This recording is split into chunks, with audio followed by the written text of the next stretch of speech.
La présidente, donc à mon tour, à mon nom personnel, au nom du Parti québécois, de souhaiter à toutes les Québécoises et les Québécois un joyeux temps des fêtes, un joyeux Noël. Noël, c'est pour la plupart des Québécois, d'abord et avant tout, des beaux souvenirs, des souvenirs d'enfance. C'est de célébrer ce qu'on a en commun, notamment le partage, la générosité, la bienveillance, la lumière.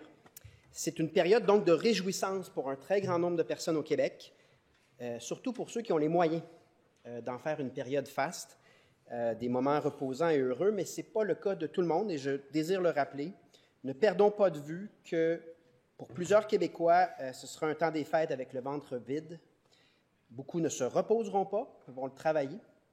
Beaucoup, en fait des milliers de personnes, n'auront pas de toit pour le temps des fêtes.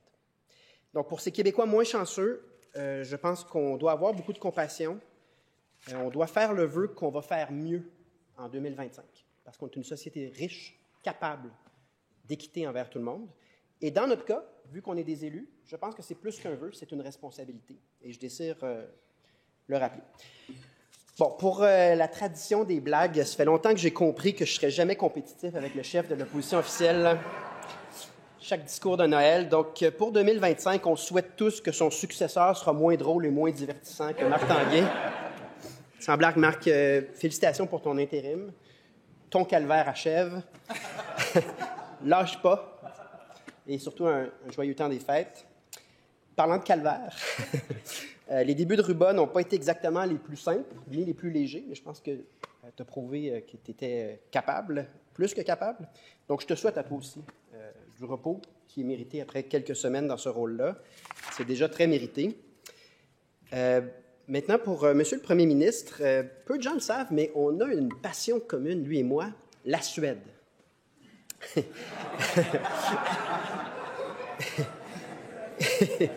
Et donc, je veux, juste en cette fin d'année, le féliciter d'avoir fait atterrir au Québec un gros projet économique venant d'une grosse multinationale suédoise, et j'ai nommé le IKEA de Vaudreuil,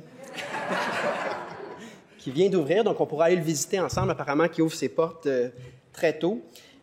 Sans blague, je sais que le premier ministre part en France, je pense, ce soir pour Notre-Dame. Donc, je vous souhaite un excellent voyage, je vous souhaite de se reposer. Je sais que le premier ministre souhaite depuis longtemps rencontrer Donald Trump. Je pense que vous avez déjà dit même que vous étiez le Donald Trump du Québec. Et là, Justin Trudeau s'est ramassé à Mar-a-Lago, pardon, exact. En Floride. Et je suis sûr que ça a dû quand même créer une certaine jalousie.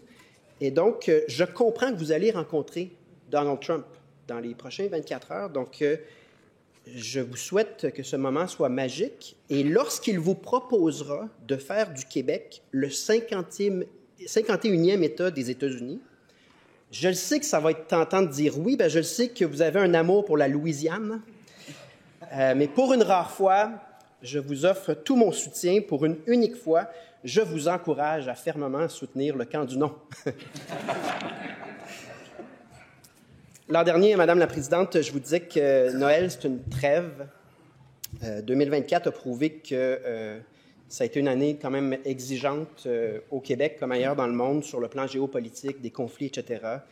Donc, je veux juste rappeler qu'au-delà des différends qu'on a entre nous, rappeler l'idée fondamentale qu'on est là pour le peuple québécois, qu'on œuvre tous, malgré des divergences d'opinion très senties, pour le bien commun et l'intérêt public au Québec. Je nous souhaite de prendre du temps avec notre famille, avec nos amis, de prendre du recul d'une partisanerie qui ressemble trop souvent à la guerre des Tucs. On se lance beaucoup de balles de neige. On pourrait peut-être passer plus de temps à bâtir le fort ensemble.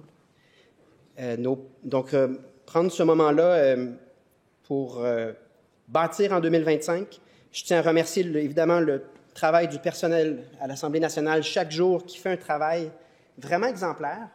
Et je pense qu'on peut se féliciter de la manière dont on conduit nos travaux. Lorsqu'on se compare, on se console. C'est largement grâce à l'excellent travail de notre personnel. Donc, je salue particulièrement le professionnalisme des pages, des employés des commissions, des agents de sécurité, des constables spéciaux, les gens à l'accueil, au restaurant. Ça nous aide beaucoup dans nos fonctions. Je félicite également tout le personnel qu'on voit moins, le personnel dans l'ombre, qui travaille 24/7 en soutien aux élus, aux communications, à la recherche. Également, le personnel de cabinet de circonscription dont on parle peu, mais qui donne beaucoup à la population. Et ça, je veux le souligner. Et vous, Madame la Présidente, je vous souhaite juste un bon congé de nous. Vous le méritez pleinement. Revenez en pleine forme en cette nouvelle année 2025. Et à nouveau, donnons-nous une année 2025 où on sera à la hauteur de nos propres attentes finalement. Donc, joyeux Noël, joyeuses fêtes. Bonne année 2025 à tous les Québécoises et les Québécois qui nous regardent.